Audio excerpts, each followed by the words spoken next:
dipersilakan baik secara langsung atau tertulis. Dari Pak Suwarno, monggo. Assalamualaikum warahmatullahi wabarakatuh, Pak Ustaz. Waalaikumsalam warahmatullahi wabarakatuh. Silakan Mas Warno. Ada titipan pertanyaan dua, Pak Ustaz. Ya. Yang pertama, kalau orang itu sholatnya bolong-bolong tapi korban setiap tahun, itu gimana, Ustaz? Yang pertama. Yang kedua, yang dikategorikan fakir miskin itu yang seperti apa, Ustaz? Iya. Itu aja, Ustaz. Baik. Iya. Sudah. Assalamualaikum warahmatullahi wabarakatuh. Waalaikumsalam warahmatullahi wabarakatuh. Al-Ustadz almarhum itu ya, sering mengingatkan kepada kita. Kalau kita berbuat dosa, itu sudah jelas mesti berdosa, nilainya jelek, kan itu. Tetapi kalau kita berbuat baik, itu belum tentu kita dapat pahala. Ya, sholat misalnya, apa sedekah misalnya, atau korban misalnya, belum tentu orang korban itu dapat pahala. Kalau korbannya niatnya pamer, ya untuk pahala, kan. Malah itu bisa saja untuk dosa syirik, kan gitu. Artinya korbannya itu mungkin dia dapat pahala, baru mungkin, kan gitu. Belum tentu dapat pahala. Ya, tetapi sholatnya bolong-bolong, jelas pasti dia sudah berdosa. Karena perintahnya sholat itu 5 waktu, tidak kental kompromi. Orang itu dipotong papat mawon, papat setengah, orang iso. Apa mana bolong-bolongnya akeh, kalau janda bolong ya, bolongnya gede-gede. Ya, jadi surah genah kan itu perlu diingatkan supaya kembali ke jalan yang benar, ya seperti itu, kan itu. Jadi ya coba diingatkan dengan surat Kahfi ayat 29, coba baca Mas. Quran surat Al-Kahfi surat ke-18 ayat ke-29. Wa qulil haqqu mir rabbikum faman syaa'a falyu'min wa man syaa'a falyakfur.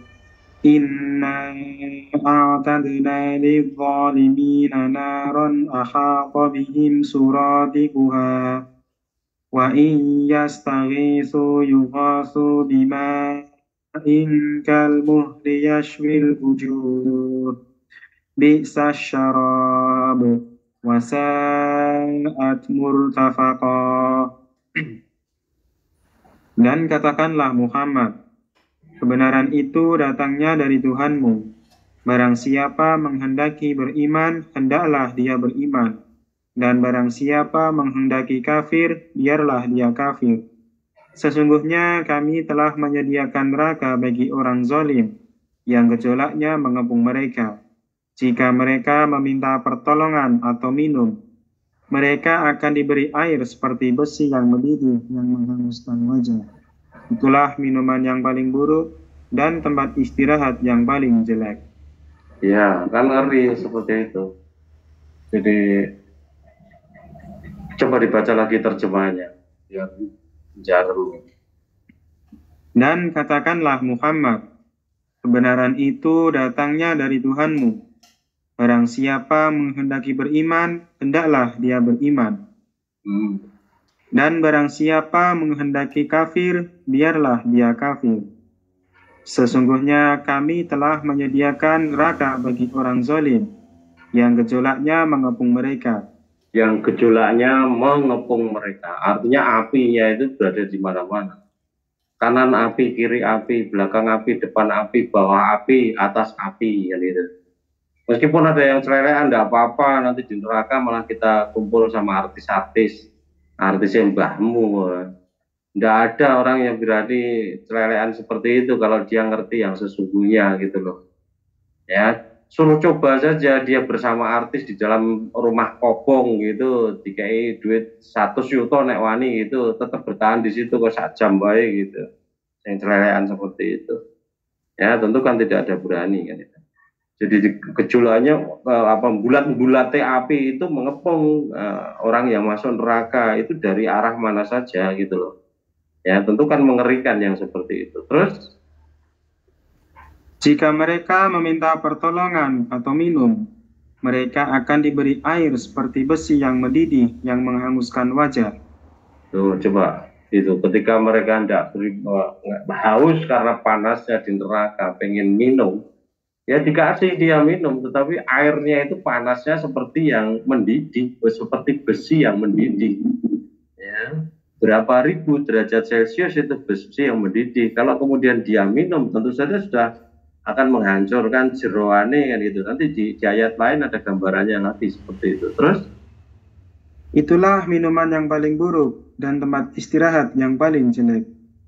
ya, ya jadi jangan main-main dengan neraka, jangan main-main dengan siksaan Allah yang dahsyat yang tidak ada seorang pun yang dia bisa apa namanya tahan terhadap siksaan Allah tadi, tidak mungkin ada kan gitu. Ya, maka jangan sampai kita hidup celelean dengan sholat hanya sesekali atau sholatnya bolong-bolong itu merasa dirinya sebagai orang Islam dengan sudah korban dan sebagainya. Korbanmu rano apa-apa nih, korbanmu mungkin tidak dapat pahala sama sekali. Ya, bahkan kamu sendiri itu kalau sholatnya bolong-bolong itu masih disebut kafir oleh Rasul kan itu loh. Ya, jadi Rasul itu memerintahkan kita untuk sholat 5 waktu, bukan sholat yang bolong-bolong. Ya, dan beliau itu mengatakan bahwa apa namanya yang membedakan ya antara apa namanya orang iman dengan orang kafir itu adalah sholatnya kan gitu. Ya, jadi kalau dia itu sholat, nah dia sholat itu sholat 5 waktu tadi, maka dia iman. Kalau dia tidak sholat, ya itu dia kafir kan itu. Rasul mengatakan ahdul ladzi bainana wa bainahum as-shalat faman tarakaha faqad kafar. Ya, perjanjian antara kami dengan mereka itu adalah sholat. Ya, mereka di situ maksudnya orang-orang yang baru masuk Islam, sholat dan itu setelah syahadat itu kemudian sholat. Perjanjian antara kami dengan mereka itu adalah sholat. Barang siapa yang meninggalkan sholat itu faqad kafar, maka dia sungguh sudah kafir kan itu. Di hadis yang lain dikatakan as-sholatu imaduddin faman aqoma faqad aqomadin faman tarakaha faqad hadamadin. Sholat itu adalah tiang agama. Ya, barang siapa yang menegakkan sholat maka dia menegakkan agamanya. Barang siapa yang meninggalkan sholat maka dia sudah merobohkan agama. Jadi ibarat sebuah rumah, kalau rumahnya itu sudah dirobohkan, berarti dia sudah tidak punya rumah. Ya, jadi dia sudah merobohkan umpamane omahe itu tiangnya papat, kemudian diambil tiangnya coplong-coplong kok 2 gitu. Wis ora bakal ngadeg meneh omahe tadi kan itu. Ya, artinya sudah tidak punya rumah lagi karena sudah roboh. Apa meneh tanahnya bukan miliknya, tanahnya pinjaman kelurahan dan sebagainya gitu. Ya, jadi pahami betul pentingnya sholat, karena kalau tidak sholat itu kita disebut sebagai kafir. Faman tarakaha faqad kafar kan itu, faqad kafar. Nah, siapa yang meninggalkan sholat itu maka sungguh dia itu sudah kafir kan itu. Alhamdulillah. Jadi seharusnya ya ketika kita beramal soleh itu kita was-was kalau sampai kemudian kita tidak dapat pahala dari Allah. Kita berharap ya, tetapi boleh jadi kita tidak dapat kalau kemudian kita salah niat atau ria atau merasa bangga dan sebagainya dengan amalan kita tadi. Ya, sebaliknya dengan amalan yang jelek-jelek tadi, meninggalkan sholat di situ, kita harus takut, ngeri itu. Nah, takut resikonya dicap sebagai orang kafir oleh Rasul gitu. Nah, kafir itu nanti boleh jadi amal kita tidak dihitung oleh Allah, karena orang kafir itu tidak dihitung amalnya oleh Allah kan gitu. Coba dibuka lagi di dalam Surat Kahfi kalau tidak salah ya, ayat sekitar 103 atau berapa itu.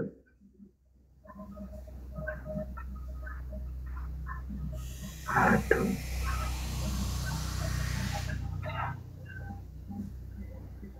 Tentang orang yang paling rugi, Ustaz. Iya. Oke. Surat Al-Kahfi ayat ke-103 dan 104. Iya, langsung aja sampai 106 itu. Oke.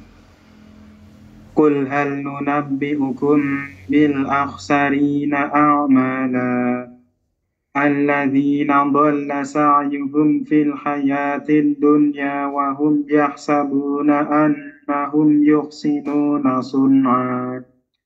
Ulaika alladzina kafaru bi ayati rabbihim wa liqa'ihi fahabitat a'maluhum fala nuqimu lahum yawmal qiyamati wazna. Dzalika jazaa'uhum jahannamu bima kafaru wattakhadhu ayati wa rusuli huzwa. Ya, satu-satu dibaca, Mas. Satu ayat dulu. Katakanlah Muhammad, apakah perlu kami beritahukan kepadamu tentang orang yang paling rugi perbuatannya? Ya, dengan nada bertanya seperti ini atau perintah seperti ini, perintah dan pertanyaan di situ, Allah ingin menggugah kesadaran kita, ingin menyadarkan diri kita manusia itu, ya sebenarnya siapa sih orang yang paling rugi itu kan gitu. Ya, maka Allah bertanya, apakah perlu kami beritahukan kepadamu tentang orang yang paling rugi perbuatannya? Jangan-jangan kita ini termasuk orang yang paling rugi perbuatan kita kan gitu. Terus? Yaitu orang yang sia-sia perbuatannya dalam kehidupan dunia, sedangkan mereka mengira telah berbuat sebaik-baiknya. Ya, sia-sia kehidupannya dunia karena sholat bolong-bolong tadi, tapi mereka mengira bahwa mereka itu sudah sebaik-baiknya karena sudah sedekah, karena sudah kurban tiap tahun tadi. Kurban tiap tahun orang berjanji korban wedhus siji 3 yuta. Sementara Allah berikan rezeki yang bermiliar-miliar dalam 1 tahun untuk kamu. Ya, coba bayangkan saja, kalau kamu stroke, ya, tidak bisa berjalan, berapa uang yang harus kamu keluarkan untuk berobat itu? Berapa lama kamu harus dengap-dengap di atas tempat tidur, tidak bisa apa-apa. Bernapas pun mungkin menjadi susah, ngomong susah, jalan juga tidak bisa dan sebagainya. Tidak pernah kenikmatan yang Allah berikan dengan normal bernapas, dengan normal berjalan, dengan normal berpikir dan sebagainya itu ya kamu nilai sebagai nikmat yang diberikan oleh Allah. Tidak pernah kamu syukuri, tidak pernah kamu konversi, kamu nilai itu sebagai harta yang amat sangat mahal harganya. Ya. Belum juga katakan oksigen yang kamu hirup setiap hari, ya berapa juta liter saja selama hidup kamu menghirup oksigen miliknya Allah itu dengan gratis. Padahal kamu ngerti sendiri ketika kamu harus memompa ban, harus nambal ban, memompa lagi, semua dibutuhkan uang. Naudzubillah, apalagi ketika kamu kena COVID, kamu harus pakai oksigen, tangki oksigen untuk bernapas dan sebagainya, terus oksigen dan sebagainya. Jadi kita itu lemah sekali, yang menjadikan kita itu kuat adalah Allah, kan itu. Manusia itu betul-betul lemah sekali. Ketika manusia ini kulitnya itu dilepas, dikuliti gitu, dia sudah tidak bisa apa-apa. Dia sudah tidak bisa bertahan dari virus, dia tidak bisa bertahan dari bakteri, tidak bisa bertahan dari jamur. Jadi kulit yang dipasang oleh Allah di tubuh kita itu melindungi daging kita, melindungi saluran darah kita, melindungi saluran saraf kita, itu dari berbagai macam kuman, penyakit, dan berbagai mikroorganisme yang patogen yang menimbulkan penyakit untuk manusia itu tidak pernah disyukuri, ya. Jadi betapa bersyukurnya kita seharusnya dengan dua mata yang sehat yang diberikan oleh Allah sampai sekarang ini. Sementara tetangga kita ada yang tidak bisa melihat seumur hidup sejak kecil, ada juga yang sudah melihat tadinya tetapi kemudian dia menjadi buta dan sebagainya. Kenapa kita tidak bisa membuka hati kita akan kebaikan Allah itu, akan karunia Allah itu, kan gitu, ya, kan mengerikan kan itu. Coba kita lihat sekarang ini gigi kita masih berapa, dulu ada berapa, ya, apa yang sudah kita nikmati dengan gigi, tentu sudah banyak sekali, ya. Kita komplain gigi kita copot satu, kita komplain sakit gigi, ya, sehingga tidak bersyukur kepada Allah, padahal sudah berpuluh-puluh tahun kita diberi gigi yang banyak, kemudian makan makanan yang banyak, itu dilupakan semua seperti kurnia Allah, seperti kenikmatan Allah. Yang dieling-eling itu justru terkosongnya malah tidak bersyukur kepada Allah ketika lumpuh dan sebagainya, ketika mempunyai jabut dan sebagainya. Naudzubillah. Nah, kalau kita mau berpikir seperti itu, berarti kita menjadi orang yang kufur. Kalau kufur ya tidak berhak untuk mendapatkan surga. Naudzubillah. Ya Allah hanya memerintahkan kita sholat 5 waktu, 5 waktu, hanya sedikit sekali gitu loh. Tadinya itu perintahnya sampai berapa? 100 kali ya? Berapa? 100 kali ya, 50 kali ya, 50 kali dalam sehari. Seharusnya kita itu 50 kali dalam sehari. Kemudian atas nasihat Nabi Musa kepada Nabi Muhammad, ya, ketika digambarkan dalam peristiwa Isra Mi'raj itu, Nabi Muhammad disarankan umatmu tidak akan mampu untuk sholat 50 kali sehari, mintalah keringanan kepada Allah, kan gitu. Akhirnya Rasulullah SAW meminta keringanan, akhirnya diturunkan 5, turunkan 5 lagi, turunkan 5 lagi, naik turun sampai terakhir 5 diterima oleh Rasul itu. Itu kan karena keprihatinan Rasul kepada kita semua ini, ya, kalau kemudian lebih dari 5 tidak mampu. Nah, ini sudah 5 paling minim kok kemudian kita masih bolong-bolong. Bejat tenan moral ya, di hadapan Allah. Kan itu. Maka segera bertobat itu, kalau tidak bertobat tunggu azab Allah, kan gitu. Tadi pertanyaan kedua apa tadi? Tentang fakir miskin tadi, Ustaz. Ya dalam gambarannya di brosur kita itu kan dituliskan di situ ya, bahwa yang namanya fakir itu kalau penghasilannya kurang dari setengah dari kebutuhan kita. Kalau kebutuhan kita itu sehari, misal saja sehari 20.000, penghasilan kita hanya 7.000, itu masuk fakir. Tetapi kalau penghasilan kita di atas 10.000, padahal kebutuhannya 2.000, itu masuk kategori miskin, kan itu. Saya ulang, jadi di dalam brosur kita itu sudah diuraikan di situ kaitannya dengan fakir miskin, bahwa yang namanya fakir itu kalau seseorang itu penghasilannya kurang dari separuh kebutuhan hariannya, kan itu. Ya, kalau yang namanya miskin itu ya kurang tetapi sudah di atas dari separuh, kan itu. Nah, maka wajar orang seperti itu berhak untuk mendapatkan zakat tuh.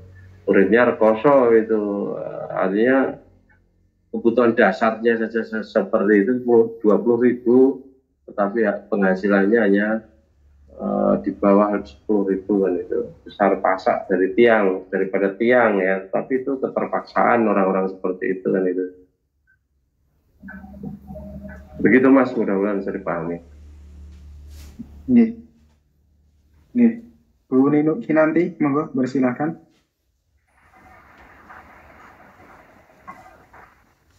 Assalamualaikum Ustaz. Waalaikumsalam warahmatullahi wabarakatuh. Silakan Bu. Terima kasih atas kesempatannya. Mohon izin bertanya. Gini, saya punya teman, beliau punya usaha, dia pandai berusaha sehingga usahanya maju dan berkembang sehingga banyak keuntungan gitu. Terus karena keteledorannya, karena kekurang hati-hatiannya, sehingga dia banyak ditipu orang sampai ratusan juta gitu. Kadang-kadang kan, dan yang menipu tuh kebanyakan sesama pedagang juga, dan mereka bukan orang yang dari segi ekonomi bukan orang yang lemah sehingga harus diikhlaskan gitu, sama-sama pedagang. Jadi memang karena kayaknya nggak punya niat untuk membayar gitu, tapi secara ekonomi mereka juga sama-sama orang kuat juga secara ekonomi. Nah, terus dia bilang gini, kan biasa saya nasihatkan makanya jangan terlalu mudah percaya sama orang.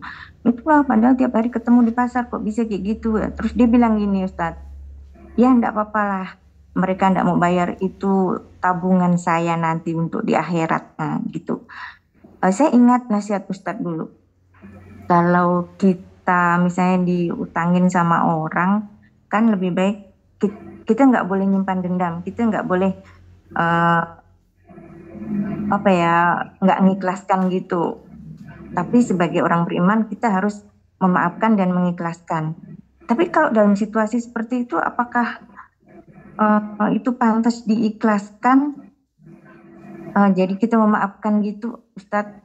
Dan bukan hanya 1-2 orang, banyak orang sesama pedagang gitu, dan mereka orang-orang yang sebenarnya secara ekonomi mampu untuk bayar utangnya, tapi mereka tidak membayar utangnya gitu.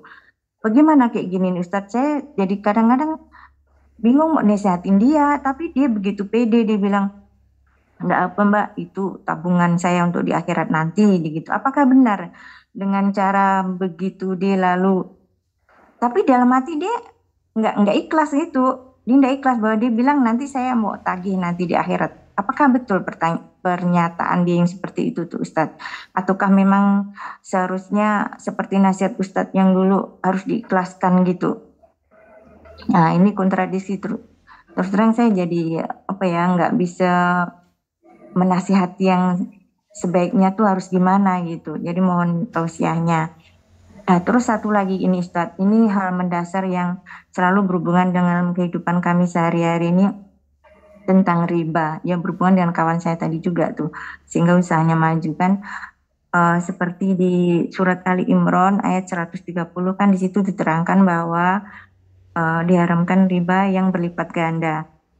Itu yang dimaksud riba yang berlipat ganda itu, apakah kalau kita berdagang gitu kita nggak boleh ngambil untung yang berlipat-lipat gitu, atau kalau kita berhutang nggak boleh berlipat? Terus terang ini saya masih rancu gitu, jadi mohon penjelasannya. Terus berhubungan juga dengan barang-barang riba yang 6 itu yang dulu Ustadz uraikan dulu, karena kan banyak pendapat yang berbeda gitu, sehingga kami masih rancu memahaminya. Tapi ini berhubungan dengan kehidupan kami sehari-hari, jadi ini sangat penting kami harapkan penjelasan dari Ustadz.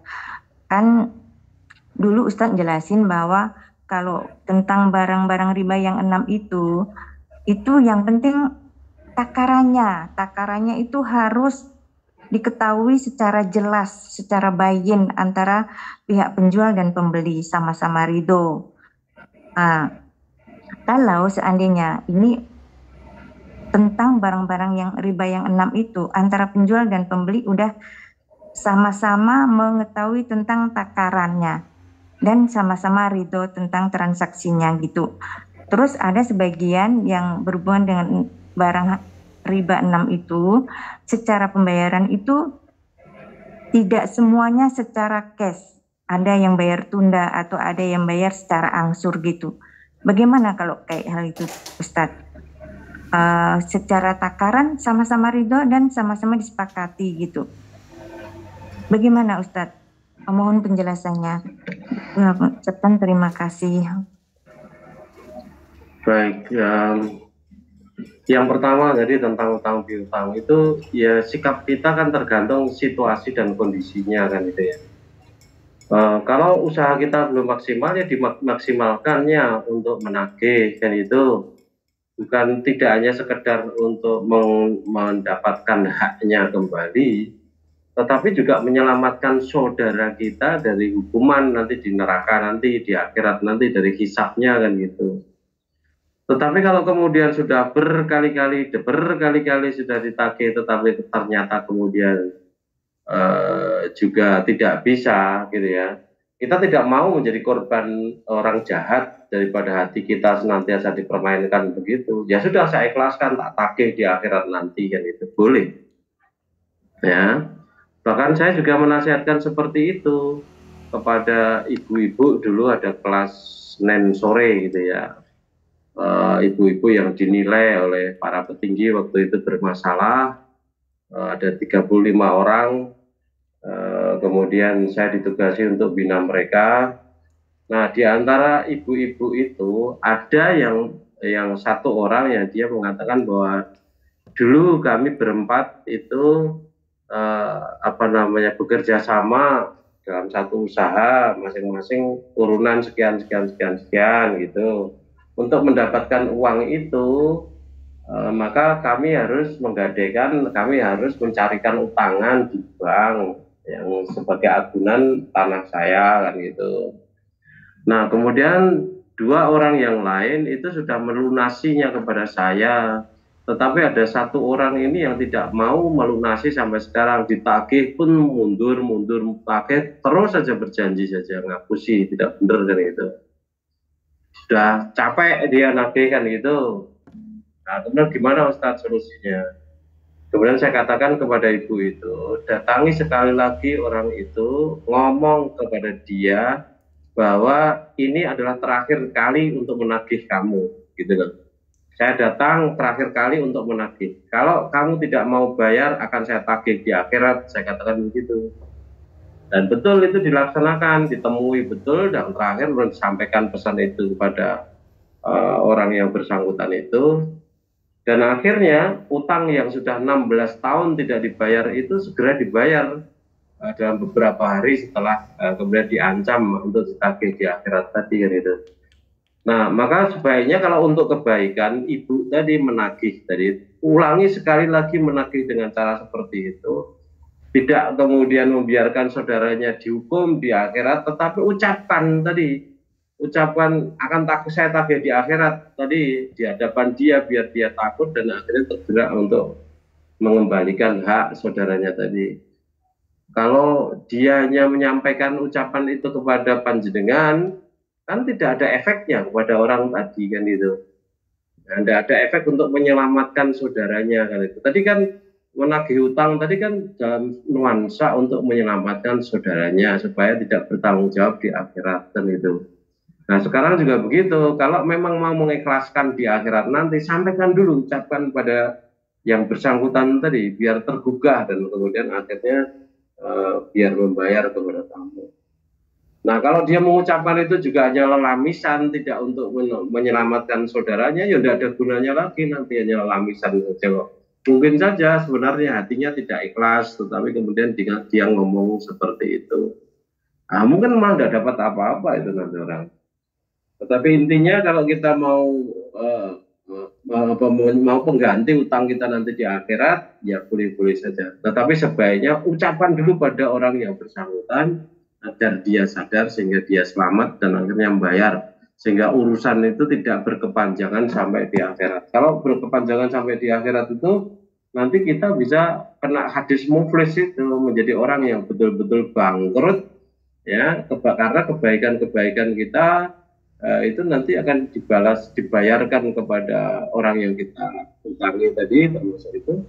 Nah, kemudian dosa mereka malah kita yang menanggung kalau utangnya banyak, kalau kezalimannya banyak. Kemudian berikutnya tadi apa? Tentang riba, Ustadz.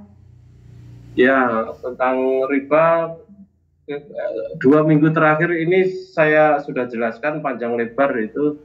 Kalau Ibu lihat lagi di di-upload enggak di tanggal 21 sama 28, insya Allah sudah komplit di situ tentang riba secara umum dulu, baru kemudian masuk riba fadlnya itu sendiri.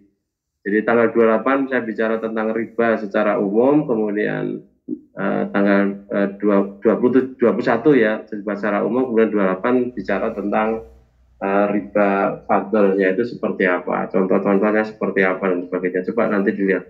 Diupload kan Mas Amin? Insya Allah di YouTube dan Facebook masih ada rekamannya Ustaz, di-upload. Iya, ya, silakan Bu, nanti dilihat di situ. Kalau tidak paham, nanti minggu depan bisa ditanyakan lagi. Waktunya sudah lewat ini. Teman-teman di Korea sudah jam 11 lebih ini. Iya Ustaz. Iya, seperti itu Bu Nino. Nanti untuk rekaman ulangnya bisa dicek di Facebook Komtas Korea ya, atau Komtas MTA Korea, juga di YouTube juga ada, insya Allah masih ada ya, rekaman 2 pertemuan yang lalu. Makasih Ustaz. Seperti itu. Ya, sama-sama.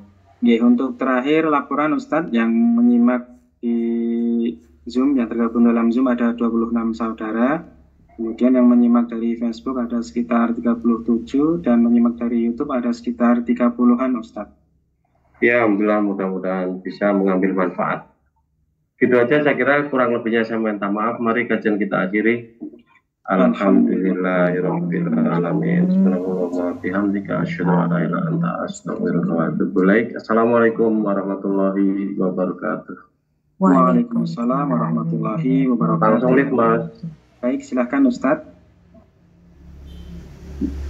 Baiklah, alhamdulillah telah kita simak dan ikuti tausiah dari beliau Ustadz Abdurrahman Suparno yang pada malam hari ini masih menjawab tentang pertanyaan umum dan dilanjutkan dengan si nama-nama Allah, yakni Al-Muhyi dan Al-Mumit. Kemudian juga dilanjutkan beberapa pertanyaan, dan ini masih ada beberapa pertanyaan yang belum kami sampaikan, dan mohon maaf karena waktu juga sudah cukup malam. Insya Allah akan kami sampaikan di pertemuan selanjutnya kalau masih ada waktu.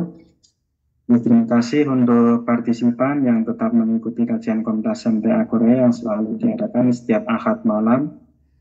Dan untuk itu kami undur diri, banyak kurangnya kami mohon maaf. Billahi taufiq wal hidayah. Wassalamualaikum warahmatullahi wabarakatuh.